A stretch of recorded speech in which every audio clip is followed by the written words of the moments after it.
Saudações em Cristo desde Portugal. Aqui estamos nós mais uma vez para o nosso café com prosa, Bíblia e oração. E hoje nós teremos a nossa visão panorâmica do Evangelho de São João.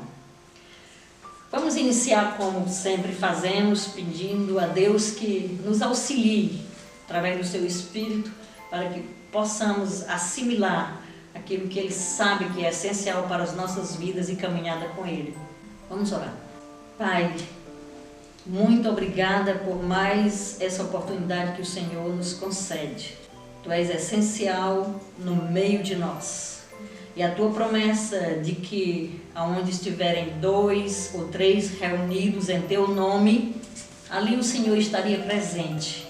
Esta promessa nos conforta, nos encoraja e nos tranquiliza. Abre o nosso entendimento, Pai. Abre os nossos olhos espirituais para ver as verdades e revelações que Tu tens reservado para nós neste Evangelho maravilhoso que o discípulo amado escreveu. Muito obrigada, Deus. Obrigada por nossas irmãs aqui presentes, os irmãos que estão para além das câmeras. Muito obrigada. Que Tu sejas glorificado, que Tu sejas exaltado, melhor conhecido para nós, por nós e através de nós, no nome de Jesus. Amém. O Evangelho de João. Este Evangelho foi escrito pelo apóstolo João. Então, que informações nós temos acerca da pessoa de João? João era apóstolo de Jesus. João era um judeu, João era pescador, João era filho de Zebedeu e Salomé. Zebedeu era um homem bem-sucedido na área de pesca e João e Tiago, seu irmão, auxiliava seu pai na pesca. E por ocasião do chamamento, do chamado de Cristo na vida de João, ele deixou as redes, a Bíblia diz isso, e seguiu a Cristo. Essa Salomé, mãe de João, era irmã de Maria, mãe de Jesus. Isso quer dizer que João, o apóstolo João, era primo de Jesus Cristo. João era o amigo, o apóstolo amado de Jesus Cristo. Hoje, pela manhã, eu estava a assistir uma meditação e o pregador dizia que quem tem amigos não fica parado, né? E ele lembrava do evento daquele paralítico que foi levado por 4 amigos à presença de Jesus para ser curado, né? Jesus era um homem que cultivava amizade. Nós sabemos que ele tinha uma grande multidão que o seguia.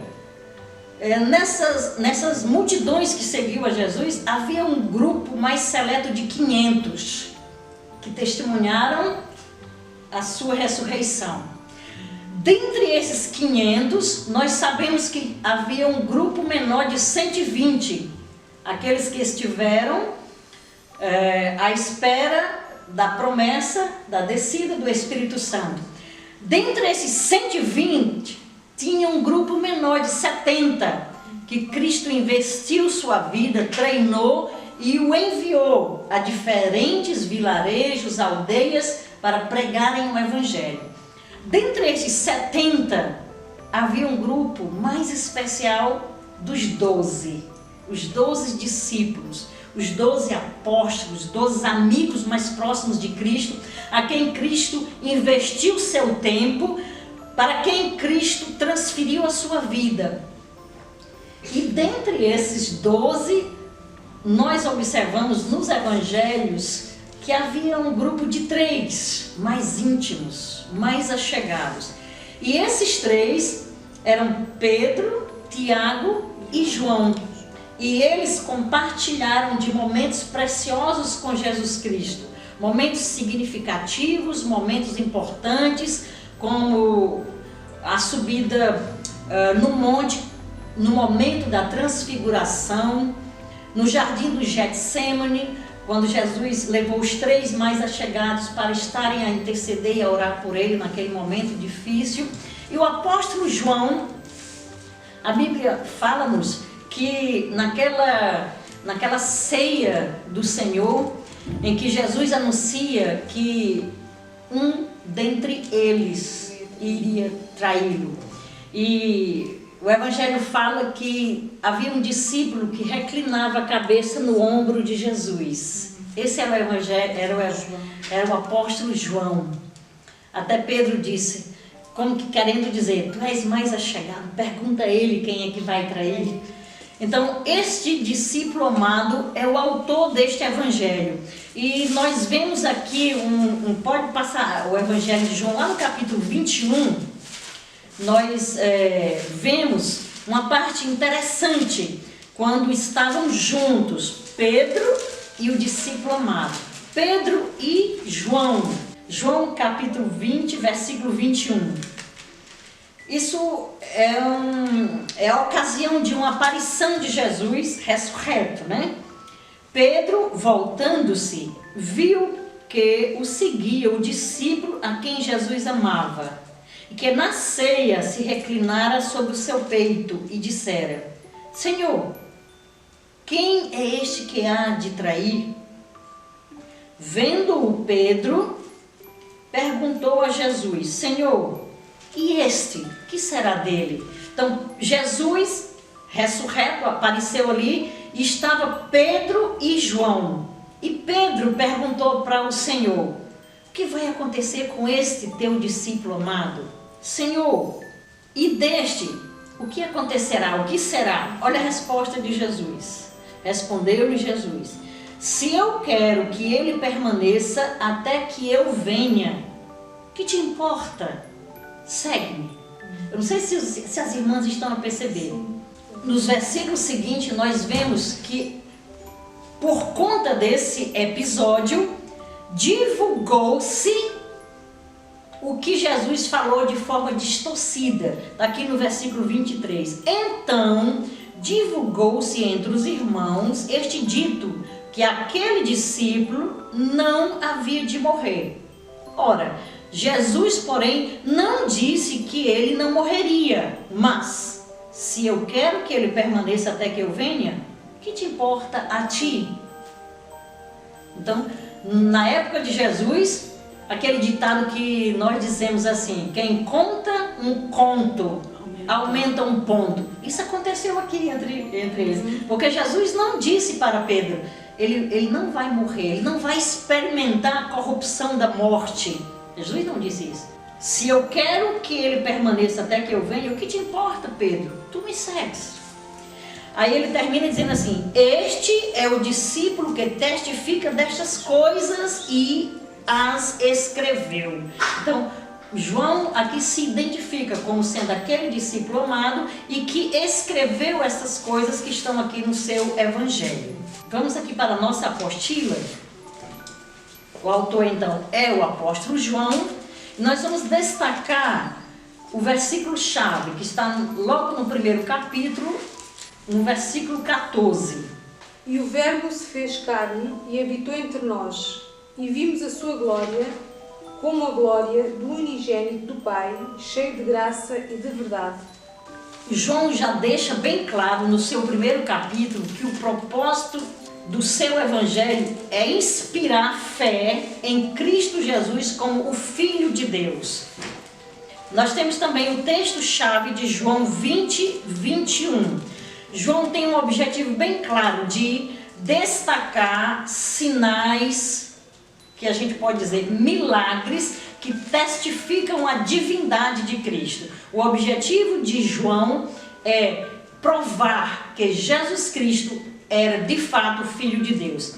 Se, como nós já vimos aqui, né, Mateus escreveu para provar, para comprovar que esse Jesus que nasceu aqui é o Messias que fora prometido no Antigo Testamento. Marcos escreveu para encorajar os crentes de Roma que estavam sofrendo. Ele destacou Jesus como o servo sofredor. Depois nós vemos que Lucas escreveu para os gregos, mostrando Jesus como o Filho do homem, destacando o homem perfeito. Então eu penso que João ficou a pensar. Então o que sobrou para mim? Mateus escreveu para dizer que é o Messias, o cumprimento da promessa. Marcos, o servo sofredor. E Lucas, o homem perfeito. E João inspirado por Deus, assim como os outros apóstolos, como os outros autores dos evangelhos, pegou a porção mais importante e mais profunda para explicar, para demonstrar que Jesus verdadeiramente é o Filho de Deus. Então ele reúne sinais, milagres, discursos de Jesus e aspectos importantíssimos do caráter de Cristo, os atributos de Deus na pessoa de Jesus Cristo. Para comprovar, estes sinais foram escritos para que vocês creiam que ele é o Filho de Deus. A irmã Cesaltina vai ler esse texto-chave do Evangelho de João. 20, 31. 20 e 31. Estes, porém, foram escritos para que creiais que Jesus é o Cristo, o Filho de Deus, e para que, crendo, tenhais vida em seu nome. Estes foram escritos, estes sinais, estes milagres, estas manifestações de poder sobrenatural de Deus foram escritos para que creiais que ele é o Filho de Deus e crendo tenhais a vida eterna. Vamos pegar aqui a nossa apostila e vamos começar a ler, tá bem? Deus quebra o silêncio. Nós vimos que de Malaquias, que foi o último livro do Velho Testamento, para Mateus, que é o primeiro livro que está abrindo a nova aliança, né? O Novo Testamento, houve um silêncio de mais de 400 anos. E Deus fala, volta a falar. Aqui nas palavras de João, a palavra de Deus é a pessoa de Jesus Cristo. Vamos ver então. Deus quebra o silêncio. Ele fala da única maneira que nós podíamos entender. Pois, a não ser que uma pessoa se comunique com você, falando, gesticulando, ou usando uma linguagem de sinais, você não poderá conhecê-la. Aquilo que vai para além das aparências pode permanecer um mistério. E Deus também permaneceu um mistério por muito tempo para nós, até que ele quebra o seu silêncio. No livro de Gênesis, vemos que Deus falou. E quando Deus falou, poder foi manifesto e as coisas foram criadas. Deus falou e toda a criação passou a existir. Os oceanos, os mares, as estrelas, as flores, tudo. E agora neste Evangelho de João, o apóstolo nos diz que Deus falou novamente. Só que agora a sua palavra tomou a forma de homem na pessoa de Jesus Cristo. Assim vemos João afirmar de forma ousada que a palavra virou carne e habitou entre nós. João é um evangelho diferente dos outros evangelhos. Ele não está dentro daquela classificação de evangelho sinóptico. É um evangelho diferente. Já no início do livro, nos primeiros parágrafos, observamos que João muda radicalmente o estilo em que os outros evangelhos vinham sido escritos. Nós vimos que nos evangelhos de Mateus, Marcos e Lucas, eles focaram a sua atenção em eventos que marcaram a vida de Jesus Cristo nos mais variados sítios, como Jesus andava de vilarejo em vilarejo, aldeia em aldeia, nos mercados, nas casas dos amigos. Ao contrário desta forma de iniciar o seu evangelho, João assume a ideia de que os seus leitores já têm esse pano de fundo acerca da vida de Jesus. Então, onde Cristo nasceu, o que ensinou, os milagres que realizou, as parábolas que pregou. Então, João assume a ideia de que os seus leitores já conhecem todos estes aspectos básicos da vida de Jesus Cristo. Então, ele parte para o significado mais profundo, o significado espiritual de tudo o que Jesus falou, de tudo o que Jesus ensinou, de tudo o que Jesus fez. O que verdadeiramente Jesus estaria a nos dizer com tudo o que ele ensinou e fez diante dos olhos daquelas pessoas? O que é que Jesus estava querendo nos dizer diante dos ensinamentos que deu, diante das parábolas que ensinou? O que Jesus estava querendo nos mostrar? Será que ele não estava apontando assim para ele? Olhem quem eu sou, o que eu faço. Não quer dizer para vocês alguma coisa? Teve um determinado momento que ele disse assim: não crê em mim? Creem pelo menos pelas obras que eu faço.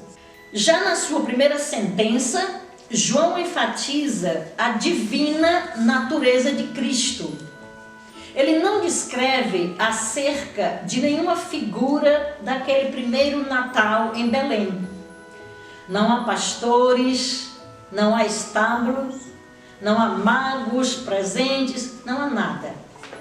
João não destaca nada acerca do nascimento de Jesus Cristo. Ele introduz o Cristo como uma pessoa já adulta, o Filho de Deus. Após sua eloquente introdução da pessoa de Jesus, ele menciona João Batista humildemente, apontando para aquele que ele nem se sentia digno de atar as suas sandálias. João deixa-nos claro que Jesus foi enviado com uma grande missão. Para tanto, João seleciona fragmentos de acontecimentos. E eu fiquei impressionada quando eu fiquei sabendo disso.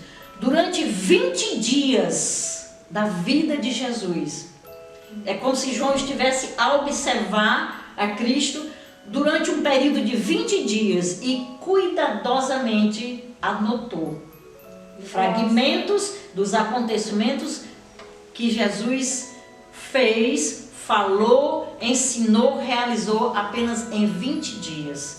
Para nos apresentar, para nos comprovar que de fato Jesus era o Messias. E de uma forma assim magnífica, nós somos convencidos pelo Evangelho de João de quem Jesus era, de onde ele veio e para onde ele estaria indo. Jesus não foi um simples homem divino que caíra do céu na terra. Nas palavras de João, Jesus verdadeiramente é o Filho de Deus, enviado à terra com a missão de fazer a obra de seu Pai e reconciliar o homem consigo mesmo. João, repetidas vezes, menciona nas palavras de Jesus que o Pai lhe enviara à terra. Esta afirmação permeia todo o Evangelho de João. O Pai me enviou. O que eu falo não é de mim mesmo. Falo aquilo que eu vi meu Pai falar. De acordo com as palavras de João, Jesus participara de forma efetiva no plano original de toda a criação de Deus, mas que depois foi enviado à terra como a palavra, que resume tudo o que Deus queria falar a toda a humanidade. Deixa eu tentar explicar isso de uma forma mais coloquial. Nas palavras de João, Jesus é a palavra de Deus. A pessoa de Jesus é tudo, resume tudo o que Deus quer falar à humanidade. Às vezes nós temos dúvidas em determinados assuntos complexos na nossa vida, mas se nós olharmos para Jesus, o que ele falou, nós vamos entender a mente de Deus. O que eu estou querendo dizer? Quer saber o que Jesus pensa acerca das crianças? Quer saber o que Deus pensa acerca dos miúdos? Veja a atitude de Jesus para com as crianças. Quer saber o que Deus pensa acerca do adultério? Veja as palavras de Jesus. Quer saber o que Jesus pensa acerca da ira, da obediência? Todo assunto é só olhar para Jesus. Jesus é a palavra de Deus. Ele resume tudo. O que Jesus falou é o que Deus falou. Como Jesus se relacionava, é como Deus se relaciona. Então, queremos saber o que Deus pensa acerca de determinado assunto, nós só temos que ver o que Jesus falava. Então, Jesus é a palavra que resume tudo o que Deus quer falar-nos hoje. Como ler, então, o Evangelho de João? Nós temos visto aqui nos nossos estudos que eu tenho procurado dar algumas dicas, né, para que vocês possam ter uma leitura mais frutífera, né? Os novos cristãos, né, os novos convertidos, geralmente eles são aconselhados a lerem o livro, né, o Evangelho de São João, antes de qualquer outro livro na Bíblia Sagrada. Antes de começar a ler o Velho Testamento ou qualquer outro livro do Novo Testamento, ler o Evangelho de João. Eu lembro que eu nem era convertida ainda e eu tinha um amigo que estava me evangelizando e ele deu-me não era um Novo Testamento, era um livreto que era o Evangelho de João. E eu comecei a ler o Evangelho de João, ainda sem conhecer a Cristo, né? Então, os novos convertidos, eles são aconselhados. Nós costumamos sugerir que eles comecem a ler a Bíblia pelo Evangelho de João. Qual seria, então, a razão? A razão para esta sugestão, para este conselho, é que este Evangelho de João apresenta de forma objetiva o básico da fé cristã. Nele, no Evangelho de João, somos convencidos acerca da pessoa de Jesus Cristo. Quem é Jesus?